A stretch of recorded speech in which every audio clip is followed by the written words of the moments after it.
தம்பி அப்புறம் ஓட்டைக்கெல்லாம் பதிவு பண்ணிட்டீங்களா? ஓட்டர் ஐடி பதிவு பண்ணி வந்துருச்சு. கார்டு வந்துருச்சா? 18 வயசு ஆயிடுச்சு. முதல் ஓட்டு போடுறீங்க. ஆமாம். எந்த கட்சி தான் போடணும் முடிவு பண்ணிட்டீங்களா? எந்த கட்சின்னு முடிவு பண்ணல, பார்த்துட்டே அந்த டயத்தில் நோட்டாக்கு தான் போடணும். ஓட்டாக்கு தான். இப்போ நிறைய பேர் பார்த்தீங்கன்னா வந்து முதல் ஓட்டை வந்து நோட்டாக்கு போட்டு போயிருக்காங்க.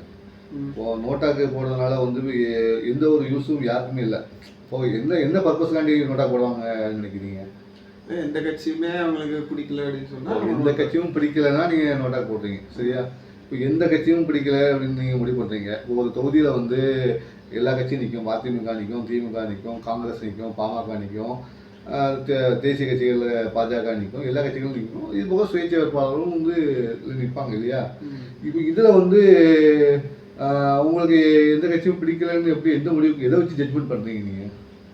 அந்த கட்சி நம்ம போட்டு அவங்க வந்தாலும் நல்லது செய்வாங்கன்னு சொல்லிட்டு நம்மளால நம்ப முடியல அப்படின்னா நம்ம நோட்டாக்கு போடுறோம் இல்லையா? அப்போ நான் என்ன சொல்கிறேன், இப்போ உங்களுக்கு ஆண்ட கட்சி ஆளுகின்ற கட்சி எந்த கட்சியாக இருந்துட்டு போட்டோம். ஆனால் அந்த தொகுதியில் இருக்கிற புதுசாக போட்டிட்ட கேண்டிடேட் இருப்பாங்க இல்லையா? சுயேட்சையான வேட்பாளர்கள் இருப்பாங்க. அவங்கள மாதிரி ஆட்களை நீங்கள் பார்க்கலாமே. ஒரு வாய்ப்பு கொடுத்து பார்க்கலாம் இல்லையா? ஆமாம். அந்த மாதிரி வாய்ப்பு கொடுக்கும்போது அவங்களுடைய இது வந்து நிறைய மாறும் வாய்ப்பு இருக்குது. அப்போ அதுக்கு நம்ம என்ன பண்ணணும்னா, பொதுவாக வந்து பார்த்தீங்கன்னா தம்பி சொல்கிற மாதிரி நிறைய பேர் வந்து நோட்டாக்கு வந்து ஓட்டு போடணும்னு வச்சுருந்தாங்க. அது நோட்டாக்கு போடக்கூடாது. நான் என்ன கேட்டால் என்ன விஷயம் சொல்ல வரேன்னா, ஒரு தொகுதியை பாருங்கள், ஒரு குறிப்பிட்ட தொகுதியில் நிற்கிற வேட்பாளர் கேண்டிடேட்டை பாருங்கள். அது எந்த அரசியல் கட்சி தலைவராகவும் இருக்கலாம் இல்லையா? அரசியல் கட்சி வேட்பாளராக இருக்கலாம், கூட்டணி கட்சி வேட்பாளர்கள் எல்லாமே இருக்கலாம். அவங்களையும் பாருங்கள். அவங்களுடைய ஹிஸ்ட்ரிலாம் வந்து தேர்தல் ஆணையத்தின் மூலம் அவங்க நெட்டில் வந்து பதிவு பண்ணிடுவாங்க. அவங்க சொத்து மதிப்பு, கல்வி நிலவரம், சமூக பணியிலேருந்து எல்லாமே இருக்கும். இது போக அந்த போட்டியிட தொகுதிக்கு சம்மந்தப்பட்டவரா இல்லையான்னு கூட அதை பார்க்கலாம். ஒருவேளை வெளியூர்காரங்க கூட இருக்கலாம் இல்லையா?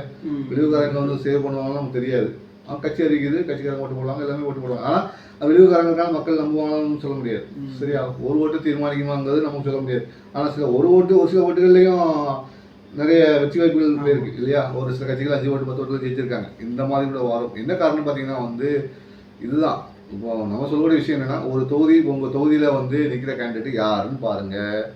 ஒரு ஓட்டு போட யாருமே ஓட்டு போடல, நோட்டாக்கு தான் போட போட நீங்கள் முடிவு பண்ணிட்டீங்கன்னா, முதல்ல இவங்களாம் என்ன பண்ணியிருக்காங்க பர்பஸ் பார்த்துருங்க. எதுவுமே பண்ணலை அப்படின்னா எது பண்ணலாம், எந்த வரைக்கும் என்ன பண்ணியிருக்காங்க, 10 வருஷம் முன்னாடி என்ன பண்ணாங்க, 5 வருஷம் முன்னாடி என்ன பண்ணாங்க பாருங்கள். அதில் யார் பெஸ்ட்டு வரான்னு பாருங்கள், அவங்களுக்கு போடுங்க. இல்லைன்னா சுயேட்சை வேட்பாளர் யாராவது இருப்பாங்க, அவங்க சமூக பணி ஏதாவது பண்ணியிருப்பாங்க, அவங்களுக்கு போடலாம். இந்த மாதிரி ஒரு மாற்றங்களை வந்து அப்படி தான் ஆரம்பிக்கணுமே தவிர, எனக்கு யாருமே பிடிக்கலை, யாருமே போகலை அப்படிங்கிற நினச்சி நம்ம வந்து நோட்டாக்கோ வந்து நோட்டை வேஸ்ட் பண்ணக்கூடாது. நான் இது உங்களுக்கும் சொல்கிறேன், நோட்டாக்கு கூட வேஸ்ட் பண்ணாதீங்க. உங்களுக்கு பிடிச்ச ஆளுங்க யாருன்னு பாருங்கள், அவங்க திறமைகளை பாருங்கள், யாருக்கு போடலாம்னு முடிவு பண்ணிவிட்டு உங்கள் ஓட்டு நீங்கள் தீர்மானிங்க. மற்றவங்க யார் போட்டால் உங்களுக்கு நீங்கள் கவலைப்படாதீங்க. மற்றவங்க ஓட்டு அவங்க பிரச்சனை. நீங்கள் மற்றவங்களுக்கு பார்த்து நீங்கள் ஓட்டு போட்டிங்கன்னு நினச்சோம்னா நம்ம மற்றவங்களாக மாறிடும். அப்போ நம்மளோட இண்டிவிஜுவாலிட்டி போயிடுது. அப்போ நம்ம உரிமை நம்ம கடமைன்னு வரும்போது நமக்கு பிடிச்ச ஆள் நம்ம தொகுதிக்கு செய்வாரா, வருவாரா, தெரிஞ்ச ஆளா, சமூக பணி ஆற்றிருக்காரா, இப்படிலாம் நிறைய ஆலோசனை பண்ணி ஓட்டு போடுங்க. அவர் வந்து சுயேட்சை வேட்பாளராக இருக்கலாம், உங்களுக்கு பிடிச்ச அரசு கட்சி தலைவராக இருக்கலாம், இல்லை பிடிக்காத அரசு கட்சி தலைவராக இருக்கலாம். யார் வேணாலும் போட்டோம். ஆனால் உங்கள் தொகுதிக்கு நல்ல சேவராக இருந்தால், உங்களுக்கு பிடிச்சவராக இருந்தாங்கன்னா, சமூக சேவராக இருந்தாங்கன்னா அவங்களுக்கு ஓட்டு போடும். சரிதானா? நன்றி.